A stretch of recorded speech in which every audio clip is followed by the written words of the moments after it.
Hi, my name is Anna Troichansky, and I'm a lawyer with the Feldstein Family Law Group. Today, I'm going to talk to you about personal loans acquired from family members during the course of a marriage and the treatment of such debt upon separation. Loans acquired from family members during a marriage often pose a problem upon separation because one spouse frequently denies having taken the loan from the other spouse's family. In the alternative, one spouse makes the claim that the monies advanced were never meant to be a loan and were actually gifts made to the couple. As such, the first issue that needs to be addressed when such a situation arises is whether the advance of monies by the family member is actually a loan rather than a gift. The ambiguity stems from the fact that there is often no loan documentation or a contract evidencing this transaction.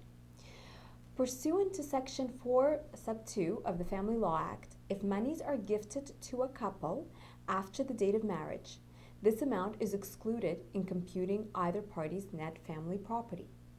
If the monies are found to be a debt, however, the amount of the loan is deducted from your asset at the date of separation and therefore works to reduce your net family property. The latter may result in a reduction in any equalization payment that you may owe or increase the amount of an equalization entitlement owing to you. It's worth mentioning with respect to gifts, however, that a gift may only be excluded from a net family property computation pursuant to the rules if the gifted monies can be traced and provided that those monies have not been put towards the matrimonial home. As discussed in other blogs on our website, once gifted money is put into the matrimonial home, it cannot be deducted, even if the money came from a gift or an inheritance. In addition, if the gift has been spent, then you cannot exclude it. However, if it is a loan that you owe to your parents, then it reduces your net family property, and in some cases, the parent may give the amount of the loan back to their child after the resolution of your family law matter. Going back to loans. In the absence of clear documentation showing that such monies were intended to be a loan, it is important that we evaluate the criteria one must satisfy to successfully rebut the presumption that the advances were a gift. Particularly, case law provides a non-exhaustive list of factors the court considers when determining whether an advance of money is in fact a loan rather than a gift.